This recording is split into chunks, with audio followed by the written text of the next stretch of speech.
But today, this topic for today is we are going to talk about navigating the scary beginning stages of separating. Okay, how to navigate the scary beginnings of separating. For those of you who are new here, my name is Nailah Abdullah. I'm a former mental health therapist that has pivoted into a toxic relationship coach. And I work with women, helping them to heal, to move on, to rebuild past the impact of a toxic or narcissistic relationship. So if that sounds like something that you need, a space that you're currently in, this is the place to be. Before we get into the topic, I want to let you know that this is specifically for those of you who are coming out of a toxic relationship. I think a lot of times people talk about how, we focus on how awful these types of people are, toxic people, narcissistic people, and we talk about how you need to get away from them, but we don't talk about how heavy it is when you actually do start to get away from them. There's a whole aftermath that comes along with this. And to be quite frank, I realize it can almost be just as, or maybe even more painful when you are trying to pull away from them and that life, because it's not just the person, it's the whole life that you're encompassed in, right? Because most of the times these relationships are long-term relationships.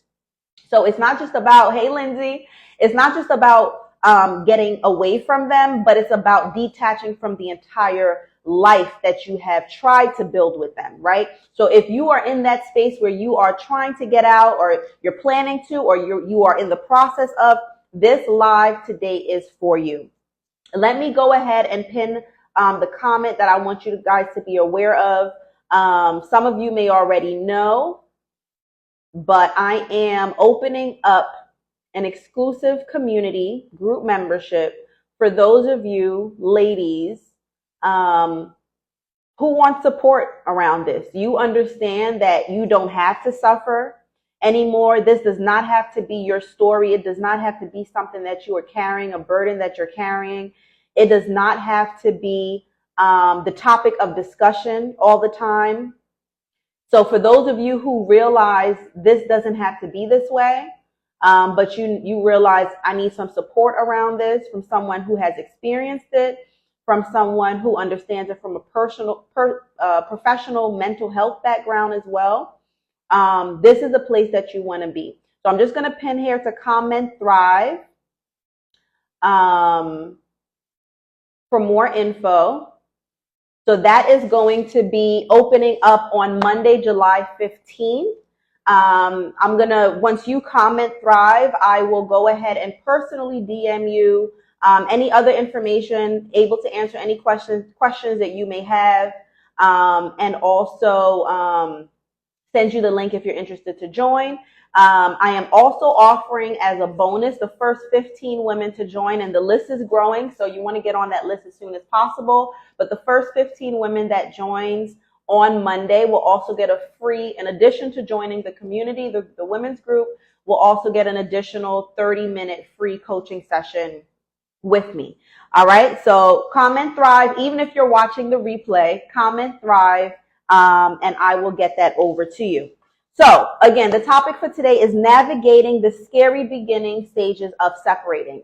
For those of you, like I said, who are not familiar with me, outside of my professional background in mental and emotional health, I also was in a toxic, what I consider to be actually narcissistic relationship. That was a 10-year relationship. It led to marriage even. And getting out, making that first move to get out was not that bad, but it was the aftermath of it that I found the worst. It reminds me of Hurricane Irma. I was here in St. Martin when that happened, and people always say, how was a hurricane? The hurricane was bad, but it wasn't as bad as the aftermath, right? Being without electricity for several weeks, seeing all the crime that was happening, people, the island just in mayhem, right? So sometimes the aftermath of the decision that we make, even though it's the right decision, can be even harder and more challenging than the actual action to take, right? The step that we take to get out of that situation. So I completely understand. I remember feeling confused. Am I making the right decision? Am I giving up? I'm giving up a 10-year relationship, a marriage. Like I put so much into it. right? So I was second guessing myself. I allowed that person to still have contact with me because I was, not sure. Maybe let's try. Let's see what he says. Let's see if he's finally going to get it, right? So you're constantly in limbo, but then your emotions are also fluctuating because, they're still playing with your emotions because that's what they're doing. They're still being manipulative.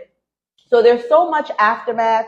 You're reaching out to people for support. You're starting to learn who's really in your corner, who's not in your corner, right? So there's so much that comes along with the aftermath of separating, of leaving a toxic relationship. And I have been there. However, I have figured out what I learned from those experiences, what I even learned from working with other women and their experiences, and understanding the steps that you need to take to make sure that you nurture yourself in this phase. This is a very delicate phase in your life when you are separating from a toxic person. I spoke to a lady the other day and she said, I had been married before, and separating from that marriage was nothing like the current marriage that she's currently trying to separate from because this person appears to be narcissistic. So these breakups are not normal. Let me also emphasize that these breakups are not normal. Okay. So if you find that, this is not what you expected or nothing you've experienced before, that's you're in the right place, because that's exactly what happens when you are breaking up from these type of people. So this topic actually came from someone, one of my followers on YouTube.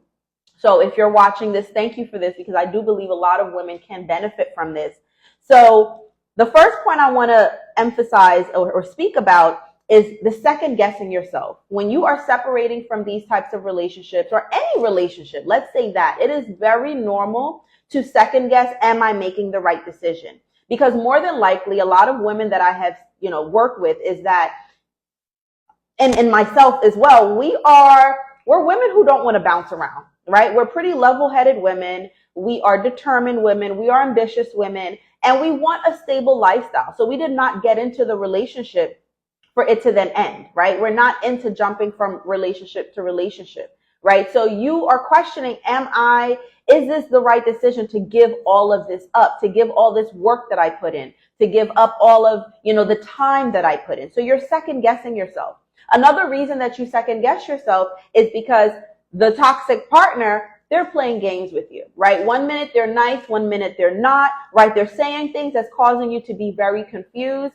It is very normal to second guess yourself. Now, I'm about solutions and transformation. So what do we do with that now? Now that you understand it's normal, where you are is a very normal stage to be in, what do we do to deal with that second guessing? I encourage you, and this is something that I work with my clients, pen and paper is powerful. I encourage you to write down the reasons that you are making to end this relationship. What is the reason behind your decision to end this relationship? Okay? I want you to also write down, I know that I did not get into this relationship to end it. It had to be that bad for me to be where I am now, that I am considering leaving, or that I am in the process of leaving, right? You need to write it down, because our minds on its own can play tricks on us. That's how the human brain works, right?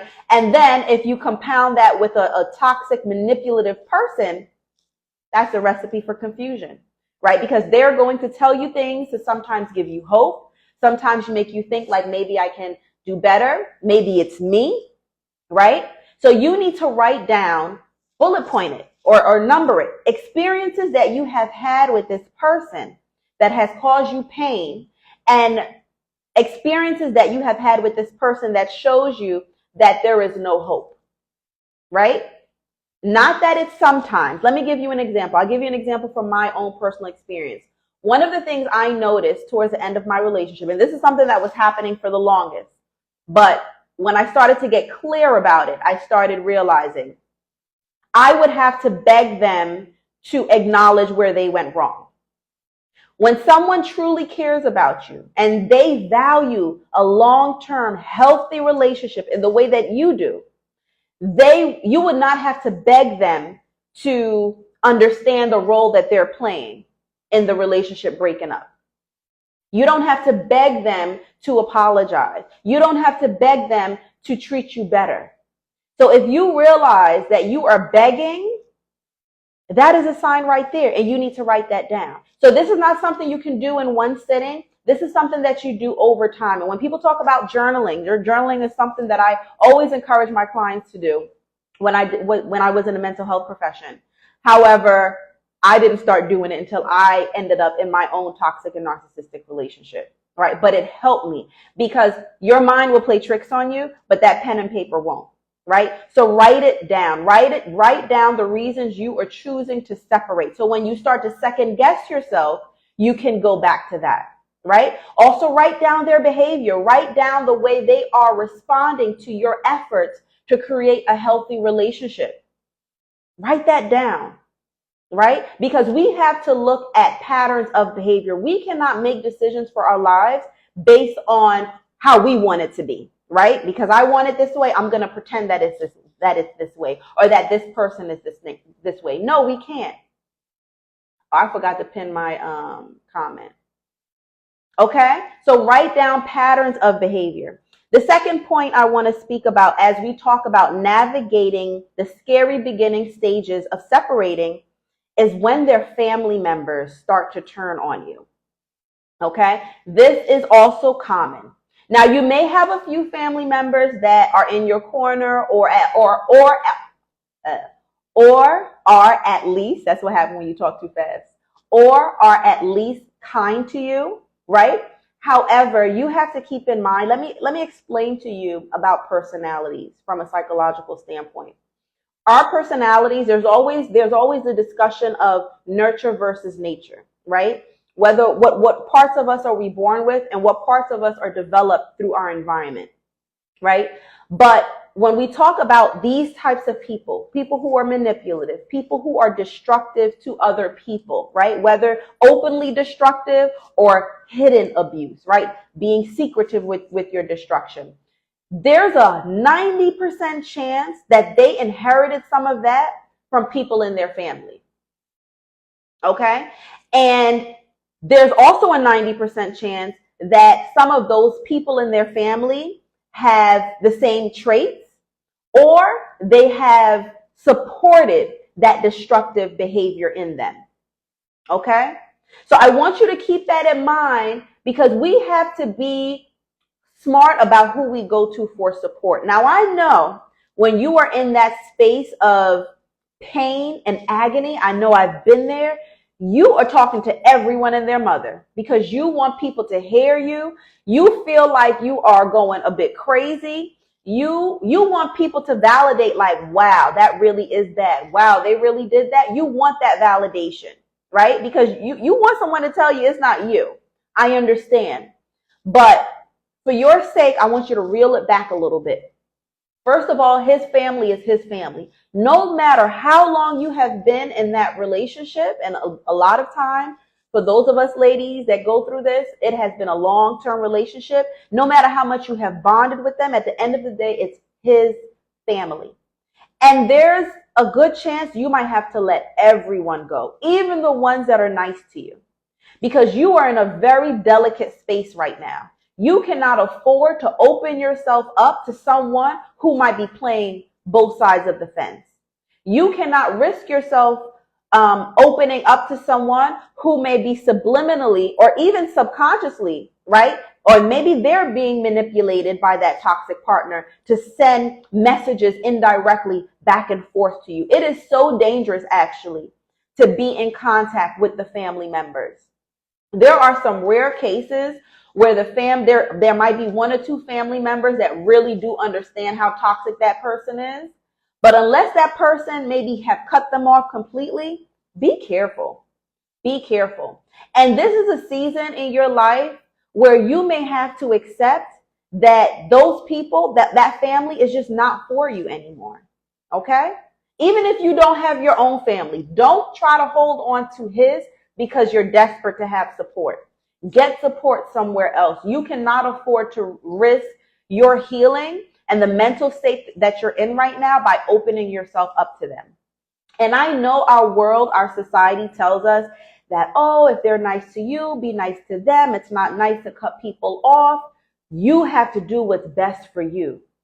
Okay, that does not, let me be the one to tell you, that does not make you a bad person if you cut off his family. Okay, and it doesn't have to be an argument. You don't even have to explain yourself. Okay, they'll survive. They'll be okay. I know sometimes we think, oh, I don't want to be me. That's another thing. You have to let go of worrying that people are going to consider you mean, worrying that people are going to consider you to be the bad one. Be okay with people not understanding you. Be okay with them judging you as the problem in the relationship. You know what you went through. Okay, and the right people will understand you. Okay. The next point I want to make is, well, this is something that this lady shared, but some of you may be able to relate to it as well, that your church members don't get it. Okay, now if you don't have church members, it might be your family members who don't get it, who don't understand what you're going through. Okay, your friends, some of your colleagues, people that you love, some people may not get it. Now, let me tell you why some of them don't get it. Some of them don't get it. Hello, Coach Narissa.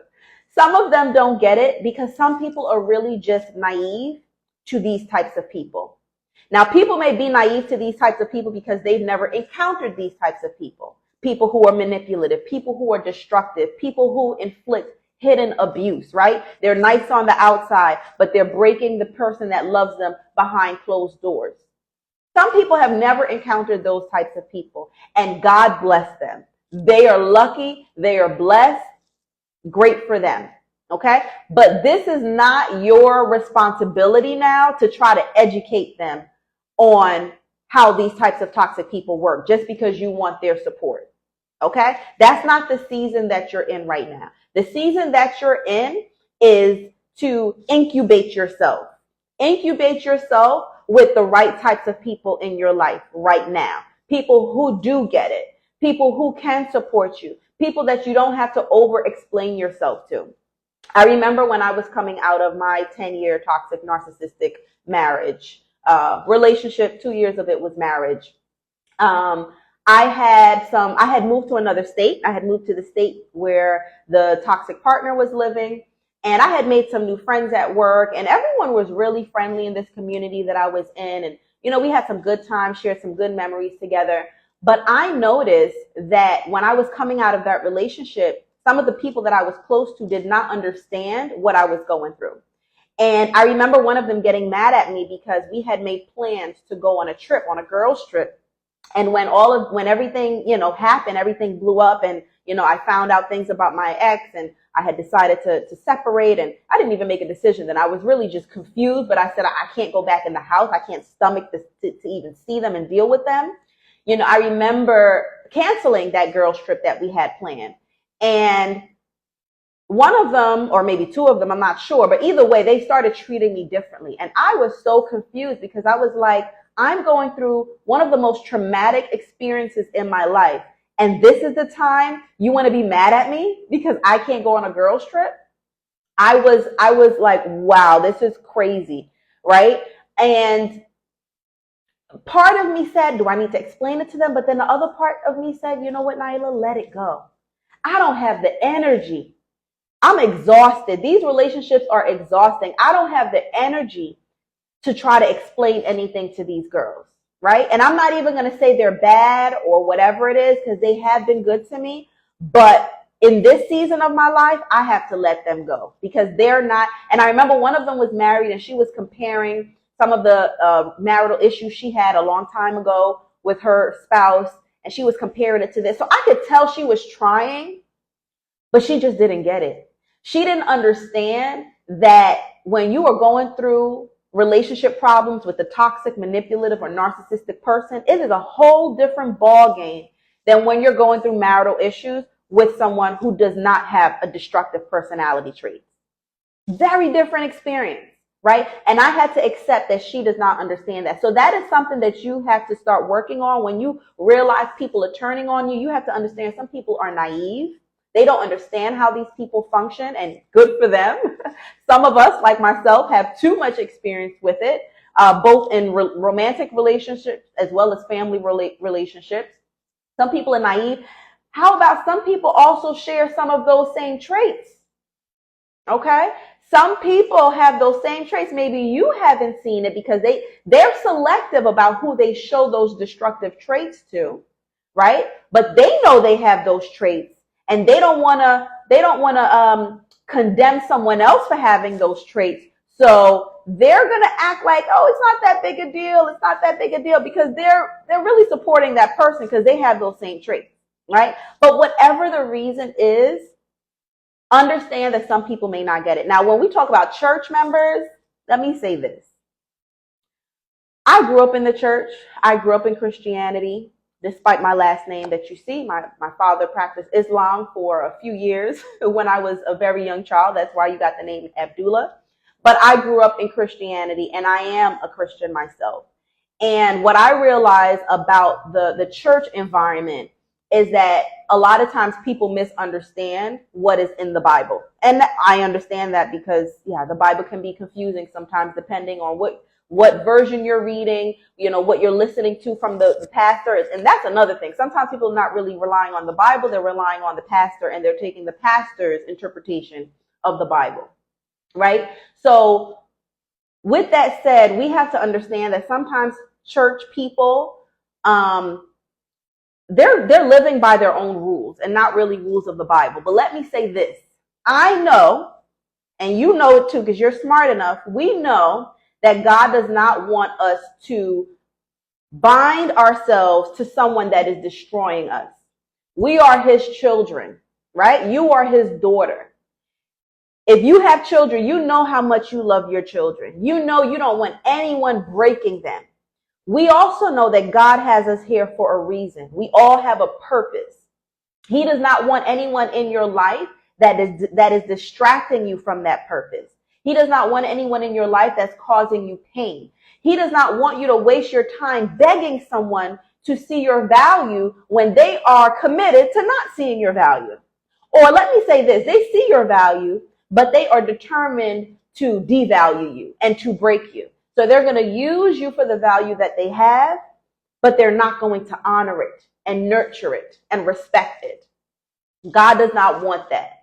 Okay? So do not let church people confuse you.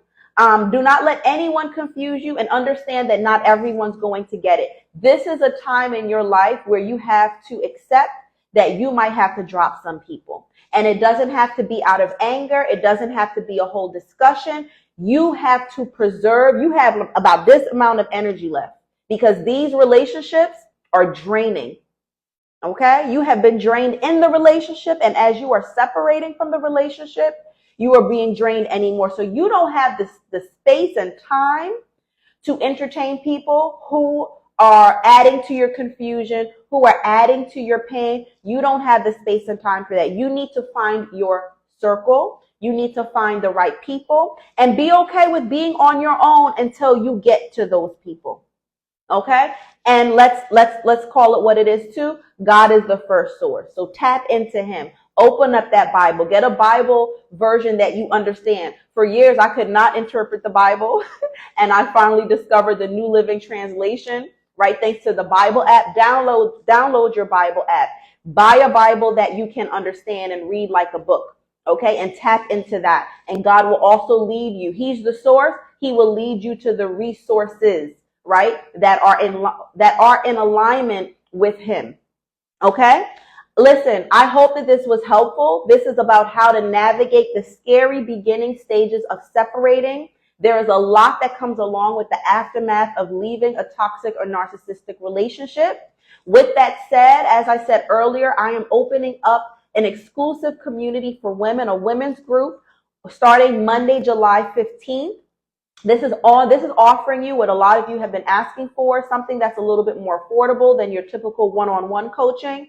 There's still coaching in there. You have access to my online course, the Relationship Detox. There will also be additional masterclasses in there. This gives you the flexibility and the freedom to tap into the support when you need it. There is also a community, right? So you have access to a community that are also dedicated to healing, that are also dedicating to closing this chapter. Too often I see women struggling with these relationships for the longest. right? And this is not to blame you or to crucify you, but I want you to know that it doesn't have to be this way. You don't have to stay in a space where you are continuing to feel the emotional pain, the confusion, the guilt, the feeling of abandonment, right? Because you cannot pull away either physically from these types of toxic people or even mentally, because they are still connected to you mentally. It's like a complete purge we have to do of these people. But that is a process. That is a healing journey. And the environment that we're in, the support circle that we have, also plays a major role. So that is what this community is called Thrive. This is what this community is offering you.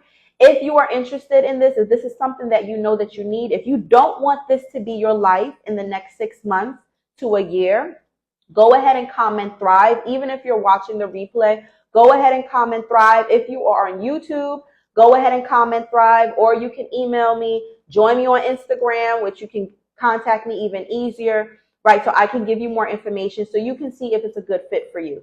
Again, this is opening up July 15th, Monday. The first 15 women that sign up, and I have a priority list, so I'll also send you that list if you're interested. The first 15 women that get into that program will also get a bonus 30-minute free coaching one-on-one session with me.